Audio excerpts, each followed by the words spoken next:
জি, আসসালামু আলাইকুম। যে স্যার আসছেন, আইজিপি স্যার আসছেন আমাদেরকে উৎসাহ দেওয়ার জন্য, নিরাপত্তা যে আমরা ব্যবস্থাপনা করেছি সেটি দেখার জন্য স্যার আসছেন। আপনারা দেখেছেন কিছুক্ষণ আগে আমরা একটি মোড়ক উন্মোচন করেছি। সেই মোড়ক উন্মোচনটি ছিল এখানে কনস্টেবল থেকে যারা ডিউটি করবে সকলের নাম, নাম্বার, মোবাইল নাম্বার সহ কোন পয়েন্টে কোথায় ডিউটি করবে এই বইটিতে লেখা আছে। আমরা 5টি সেক্টরে ভাগ করে এই নিরাপত্তাকে সাজিয়েছি। আমাদের সাথে আমরা সমন্বয় মিটিং করেছি, আমরা র্যাবের সাথে সমন্বয় মিটিং করেছি, ডিজিএফআই এনএসএফ এর সাথে সমন্বয় মিটিং করেছি, জেলা প্রশাসকের সাথে করেছি, আমরা সিটি কর্পোরেশনের সাথে করেছি, আমরা রোডস অ্যান্ড হাইওয়ের সাথে করেছি, আমরা ফায়ার সার্ভিসের সেনাবাহিনীর সাথে করেছি, ফায়ার সার্ভিসের সাথে করেছি, সবার সাথে মিটিং করে সমন্বয় মিটিং করে আমরা নিরাপত্তা ব্যবস্থা আমরা সম্পন্ন করেছি। আমরা ড্রোন থেকে আমরা মনিটর করব, কোথাও কোনো অঘটন ঘটলে আমরা যেন ব্যবস্থা নিতে পারি। আমরা 5টি সেক্টরে ভাগ করে আমরা নিরাপত্তা সাজিয়েছি। 16টি ওয়াচ টাওয়ার থাকবে এবং সেই ওয়াচ টাওয়ার থেকে আমরা নিরাপত্তা ডিউটি দেখব, বাইনোকুলার দিয়ে আমরা দেখব। সাব কন্ট্রোল রুম থাকবে আমাদের 15টি, সেখানে আপনারা যার কোনো অসুবিধা হয় সাব কন্ট্রোলে সেখানে রিপোর্ট করলেই আমরা তাৎক্ষণিক ব্যবস্থা নেব। পুরো মাঠটি 335টি সিসি ক্যামেরার আওতাধীন থাকবে, যে সিসি ক্যামেরা দিয়ে আমরা কোথায় কি হচ্ছে এবং প্রতিটি জায়গা প্রতিটি ইঞ্চি আমরা সিসি ক্যামেরাটা আওতা থাকবে। আমরা প্রত্যেকটি জায়গা আমরা লক্ষ্য রাখতে পারবো, যার মাধ্যমে আমরা নিরাপত্তা দিয়ে যেতে পারবো। রোপটপে আমাদের ডিউটি থাকবে 35টি রোপটপে আমরা ডিউটি রাখবো। স্থির পিকেট থাকবে আমাদের 53টি স্থির পিকেটের মাধ্যমে আমরা কোথাও পকেট মার, কোথাও ঝামেলা হলে, কোথাও হকার বসে গেলে সেগুলো উঠাবো।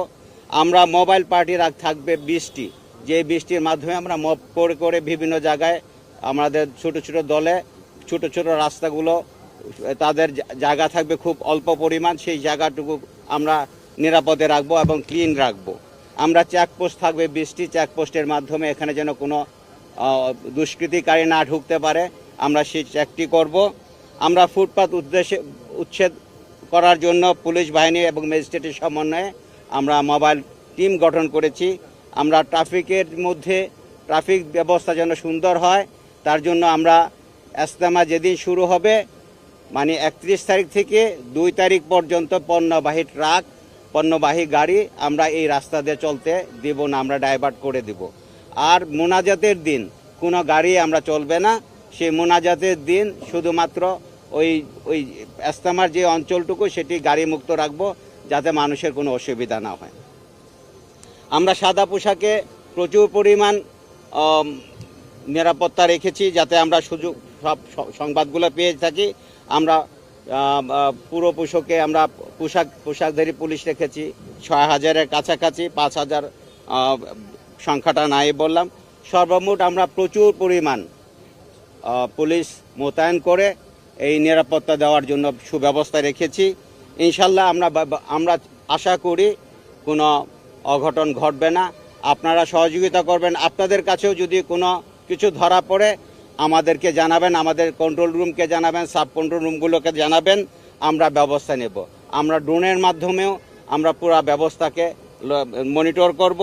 এখানে আমরা আগে স্কুপিং করেছি, ডগ স্কোয়াড দিয়ে সুইপিং করেছি, বোম ডিসপোজাল ইউনিট আছে, নো টহল থাকবে, র্যাবের আমরা হেলিকপ্টার টহল থাকবে। তাছাড়াও আমরা সার্বক্ষণিক আপনাদের সাথে যোগাযোগ রাখব। সাংবাদিক ভাইরাও যদি কোনো কিছু দেখেন আমাদেরকে খবর দিবেন, আমরা ব্যবস্থা নেব। আমরা নিরাপত্তা ডিউটি সাজিয়েছি সকলকে নিরাপত্তা দেওয়ার জন্য। তবে এই ইজতেমাটি একটু ভিন্ন পরিবেশে হচ্ছে। এই ইজতেমাটি শুরু হওয়ার আগেই এখানে 2 দলের মধ্যে মারামারি হয়ে 3টি মার্ডার হয়ে গেছে, সেটি আমাদের মাথায় আছে। এর মধ্যে পুলিশের অনেক অস্ত্র বাইরে আছে, যেটি লুট হয়ে গেছে, এটিও আমাদের মাথায় আছে। জেলখানার অনেক অস্ত্র বাইরে আছে, এটিও লুট হয়ে সন্ত্রাসীদের কাছে আছে, এটিও আমাদের মাথায় আছে। বৈধ অস্ত্র জমা দেওয়ার কথা বলা হয়েছিল, সেগুলো অস্ত্র জমা পড়েনি, সেটিও আমাদের মাথায় আছে। আমরা সকল দিকগুলো বিবেচনা করে একটি শক্ত নিরাপত্তার মাধ্যমে এই ধর্মীয় অনুষ্ঠানকে যেন সুন্দর এবং সহজ হয় এবং সুন্দরভাবে করতে পারে, সকলে যেন ধর্মীয় অনুষ্ঠান সুন্দরভাবে করতে পারে সেদিকে আমরা লক্ষ্য রাখব। আমরা সর্বোপরি আপনাদেরকে সবাইকে বলবো, যারা এখানে আসছে মুসল্লিরা এবং আমাদের পুলিশ বাহিনী যারা নিরাপত্তা ডিউটিতে আছেন এবং যারা আজকে মিডিয়ার কর্মী, সকলকে আমরা অনুরোধ রাখবো সকলে ধৈর্যশীলতার পরিচয় দিয়ে আমরা এই ইজতেমাটিকে সাকসেস করতে চাই। স্যার এখানে আসার জন্য আমরা খুবই আনন্দিত, আমরা আরও উৎসাহিত পেয়ে হয়েছি। আশা করি আমাদের নিরাপত্তার মাধ্যমে একটি সুন্দর ইজতেমা উপহার দেব, বিশ্ববাসী সেটি উপভোগ করবে এবং দেখবে এবং আমাদের এই ইজতেমা সাকসেস হবে ইনশাল্লাহ। আমাদেরও 10,000। আর আমাদের এই নিরাপত্তার সাথে সাথে এই যে ইজতেমার যারা নিরাপত্তা দেয় ওনাদেরও 10,000 নিরাপত্তা স্বেচ্ছাসেবক আমাদের পুলিশের সাথে সমন্বয় করা হয়েছে, তারাও এই নিরাপত্তা দিবে। আর মূলত পুলিশ ওনাদের সাথে সহযোগিতা করবে, কারণ ওনারা জানে কোন গাড়িটি ঢুকবে কোন গাড়িটি ঢুকবে না। আমরা পুলিশকে বলে দিয়েছি ওনারা যে গাড়িটি ঢুকতে বলবে সেটি শুধুমাত্র ঢুকতে দিব, কারণ তারা ইজতেমা সংশ্লিষ্ট থাকবে, অন্য গাড়ি আমরা ঢুকতে পারি। এখানে বিদেশি মেহমান আছে যাদের গাড়ি ঢুকতে দেওয়া হবে, আমরা তো এটি চিনি না, যার জন্য ওনাদের যে স্বেচ্ছাসেবক দল আছে পুলিশ তাদের সাথে 10,000 কর্মী দিয়েছে, পুলিশ তাদের সাথে সমন্বয় করে ডিউটি করবে ইনশাল্লাহ।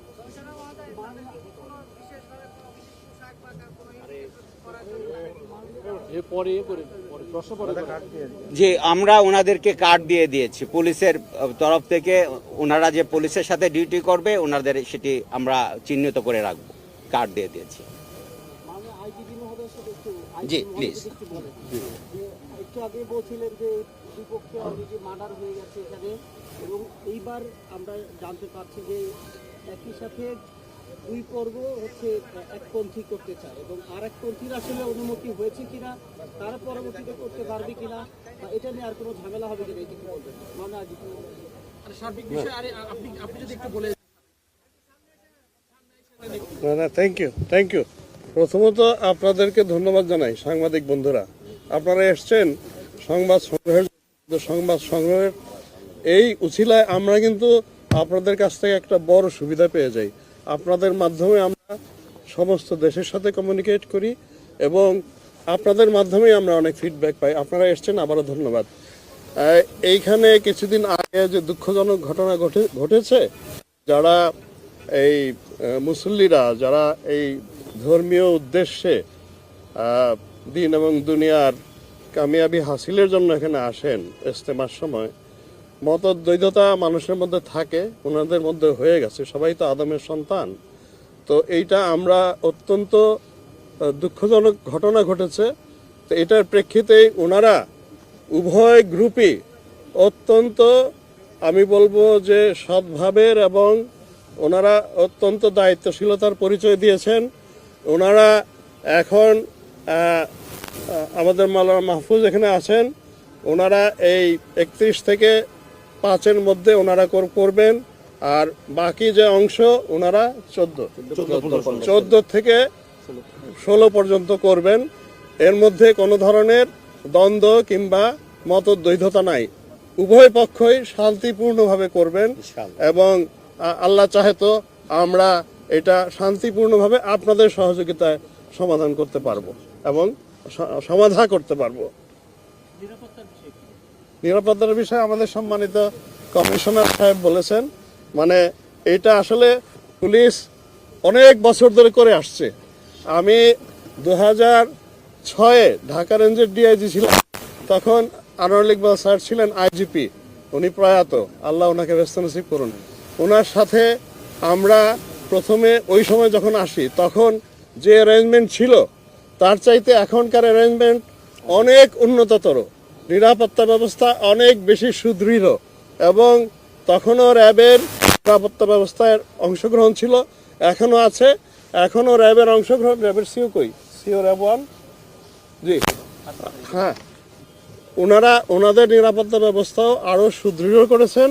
আমার বিশ্বাস এখন আমরা যে কোনো ধরনের নাশকতা কিংবা যে কোনো ধরনের ইল মোটিভ, আমার বিশ্বাস আমরা আপনাদের সহযোগিতা, আবারও বলি, আপনাদের সহযোগিতা আমরা এগুলো মোকাবেলা করতে পারবো ইনশাআল্লাহ। এইবারের প্রেক্ষাপটটা তো ভিন্ন, গত বরাবরই যখন হয়েছে, এবারের প্রেক্ষাপটটা কিন্তু একদমই ভিন্ন কিছু। বলছিলেন যে অবৈধ অস্ত্র জমানো হয়নি, সন্ত্রাসীরা বাইরে আছে, মানে এগুলো মাথায় রেখে বাড়তি কোনো রাজনৈতিক প্রেক্ষাপট একটু চেঞ্জ হয়েছে 5 আগস্টের পরে ফোর্স ডেভেলপমেন্টও বেশি আছে, সশস্ত্র বাহিনীও আছে। জি, এটা অবশ্যই প্রেক্ষাপট ভিন্ন। এখন ইন্টারিম গভর্নমেন্ট, এখন আমার মনে হয়, এবং বিশেষত 5 আগস্টের, জুলাই আগস্টের ঘটনাবলীর প্রেক্ষিতে আমরা যেটা জিএমপির কমিশনার বললেন যে অনেক অস্ত্র বাইরে আছে, পুরোপুরি আমরা এখন উদ্ধার করতে পারিনি, এবং অনেকটা ফ্লুইড স্টেট আছে সমাজের মধ্যেও, নানান ধরনের দ্বিধা আছে। তো এইটার প্রেক্ষিতেই আমরা কিন্তু নিরাপত্তা ব্যবস্থা আগের চাইতে অনেক সুদৃঢ় করেছি। আপনারা দেখবেন আমাদের এই যে প্রিন্টেড বুক, এই বুকটা কিন্তু নট ফর জেনারেল ইউজ। এটা কাদের জন্য? This is for internal use. আমার প্রত্যেকটা ফিল্ড কমান্ডার যারা পুলিশের, তাদের হাতে থাকবে, সো দ্যাট তারা যেন বুঝতে পারেন যে পুরো ব্যবস্থাটা কি এবং তার অংশটা, তার ভূমিকাটা কি। অন্যান্য সময় আমরা কি করতাম, শুরুতে একটা ব্রিফিং দিয়ে দিতাম সবাইকে, সবাই যার যার ব্রিফিং শুনে যার যার জায়গায় চলে যেতেন। এবার কিন্তু ব্রিফিং দিয়ে আমরা শেষ করিনি, আমরা আবার এই যে একটা প্রিন্টেড বুকও তাদের হাতে দিয়ে দিচ্ছি, সো দ্যাট তারা নিজেদের অংশটা বুঝেন, আবার পুরো দি হোল পিকচার, একটা হোলিস্টিক ধারণা যেন প্রত্যেকের মাথায় থাকে। এতে আমার মনে হয় in case of any sort of untoward incident, আমাদের পুরো নিরাপত্তা ব্যবস্থাটা will act in one body, সবাই একই সাথে রিয়্যাক্ট করতে পারবে। আমার মনে হয় যে এই জায়গাগুলোতে আমরা আগের চাইতে অনেক বেশি সতর্ক এবং আগের চাইতে অনেক বেশি আমরা ব্যবস্থা নিয়েছি। এবং মৌলানা মাহফুজ যেটা বললেন, ওনাদের 10,000 ভলান্টিয়ার, এবং তাদের ভলান্টিয়ার কিন্তু নট অনলি, ওনারা কিন্তু চাকরিজীবী না, তাদের মধ্যে কিন্তু ইমানি দায়িত্ব, কাজেই ওনাদের উপরে আমরা অনেক বেশি ভরসা রাখি। এবং আমরা যেটা জিএমপি কমিশনার বললেন, ওনারা দে উইল স্পিয়ার, তারা নেতৃত্ব দিবেন, আমরা তাদেরকে সহযোগিতা করব। একই সাথে আমরা আবার মনে করব যে এখানে রাষ্ট্রের এই বাহিনী হিসাবে আমাদের তো ম্যান্ডেটই আছে নিরাপত্তা রক্ষার। ভাই, ইন্সপেক্টর জেনারেল, আমার একটি প্রশ্ন আছে। আমরা জানি যে ঢাকা ময়মনসিংহ মহাসড়ক ছিনতাই প্রবণ এলাকা, এই যে ইজতেমাকে ঘিরে স্পেশাল কোনো আপনাদের ব্যবস্থা থাকবে কিনা? এটা আমার মনে হয় উনি বলবেন। জি, বলছেন উনি, এটা ডান, এটা নাই, বলে দেন।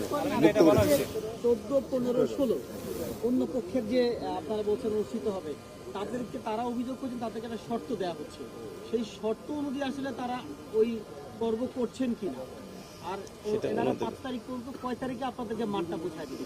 এটা আমি বলে দিই স্যার একটু। এটা উনি বলুন। এটা যেটা একেবারে সহজ জিনিস।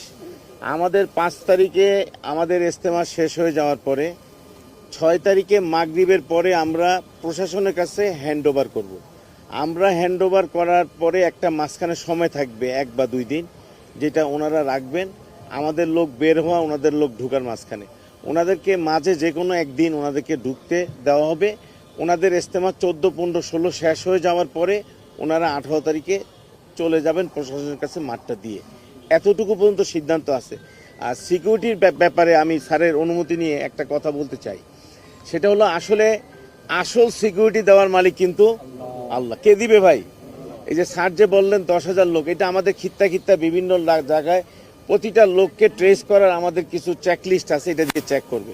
সাথে সাথে ওনার ট্রাফিক এবং অন্যান্য কাজে, পাহারার কাজে আমাদের যারা আছে তারা আমরা পালাক্রমে আমরা লোক দেব, একত্রে কিছু লোক ওনাদের সাথে থাকবে, বেশিরভাগ লোক খিত্তার মধ্যে থাকবে। আর আসল সিকিউরিটি যেহেতু আল্লাহ দিবেন, এবং কিছু কোরআনি আমাল আছে যে আমালগুলো এখানে ময়দানের চারপাশে করা হয়েছে, আমরা দৃঢ়ভাবে বিশ্বাস করি। এবং সুন্নত হিসাবে আমাদের পাহারা জামাত এবং স্যাররাও থাকবেন, স্যারদের যে টিম আছে থাকবে। আমরা আশা করি, আল্লাহ তাআলার কাছে বিশ্বাস রাখি, ইনশাআল্লাহ আল্লাহ তাআলা হেফাজত করবেন।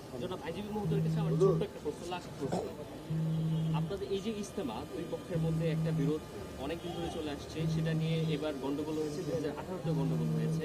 তার মধ্যেও একটা তারিখ ঘোষণা করা হয়েছিল, যেটা 31 থেকে 2 ফেব্রুয়ারি, এবং পরবর্তী গ্রুপ করবে 7, 8 এবং 9 ফেব্রুয়ারি। হঠাৎ করে এই তারিখটা কেন চেঞ্জ হলো? এই জুবায়ের অনুসারীরাই কেন 2 পর্বে করতে চাচ্ছেন? এক। আর দ্বিতীয় হচ্ছে যে 14, 15 এবং 16 তারিখে ইজতেমা পালন করার কথা বলা হয়েছে। মাওলানা সাদ অনুসারীরা বলছেন, তারা বলছেন যে তারা সরকার থেকে একটা শর্ত দেওয়া হয়েছে, তারা এরপর থেকে আর কোনো ইজতেমা করতে পারবে না। সবকিছু মিলিয়ে আপনারা সরকারিভাবে আসলে কি সিদ্ধান্ত নিয়েছেন এবং এই সিদ্ধান্তটা বা কেন চেঞ্জ হলো এটা একটু পরিষ্কার করলে আমার মনে হয় সবাই বুঝতে সুবিধা হবে। সিদ্ধান্ত চেঞ্জ হয়েছে কোথাও? আগে তো তারিখ ছিল না 31 থেকে 2 ফেব্রুয়ারি এবং পরবর্তীতে তারিখ পরবর্তী গ্রুপের ইজতেমাটা ছিল 7 এবং 8, 9 ফেব্রুয়ারি। এখন এটা মাঝখানের গ্যাপটা আমরা আসলে বাড়িয়েছি কি, জিএমপি কমিশনার যেন ওনারা তো বুঝিয়ে দিবেন, বুঝিয়ে দেওয়ার পরে পুরো জায়গাটা আমরা একটু স্পেস রেখেছি যে টোটালটা আমরা let us take control of everything, not only of the field, also the surrounding areas. পুরোটা মানে পুরোটায় আমরা আমাদের টোটাল কন্ট্রোল অথবা নিয়ন্ত্রণ রাখার পরে আমরা যখন স্যাটিসফাইড হব যে এখন আর অন্য কোনো ধরনের বিপদের কিংবা অসুবিধার সম্ভাবনা নাই, তখন আমরা ওনাদেরকে আমন্ত্রণ জানাবো, ভাই আপনারা আসেন। এই স্পেসটা এই জন্যই রেখেছি। আসলে যদি 2-4 দিন হয় আমরা নিজেরাই সবার ওনাদের নিরাপত্তার স্বার্থে আমরা স্পেসটা বাড়িয়েছি মানে মন্ত্রণালয়কে এটা করেছেন ওনারা, ওনাদের সাথে আসলে একসাথে বসেই করেছেন, ওনারাও কিন্তু দ্বিমত করেননি, আর যারা পরবর্তীতে আসবেন তারাও দ্বিমত করেননি। সবার ওই নিয়েই মতামত নিয়ে আমরা সবার সুবিধার জন্য এটা করা হয়েছে। জি ভাই,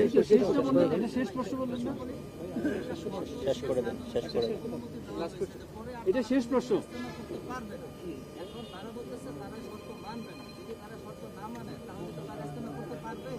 এটা তাদের ব্যাপার, তারা ইজতেমা করবে কি করবে না তাদের ব্যাপার, ইজতেমা এটা তো ওনাদের, সরকার তো ওনাদেরকে দিয়েছে।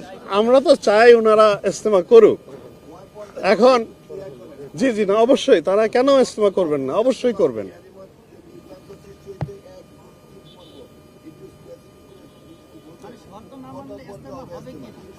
না ওনারা তো ইজতেমা করবেন। এখন আগামীতে ওনারা কোথায় করবেন, কি করবেন, এগুলোর জন্য উই হ্যাভ অ্যাম্পল টাইম। আমার মনে হয় যে এখনই আমরা ওইসব উজর আপত্তি তুলে এই আপাতত দুই পক্ষ যে একমত হয়েছেন এটা আমরা একটু সুন্দর করে করি, উই হ্যাভ টাইম। আমার মনে হয় যে আমরা এগুলো করতে পারবো।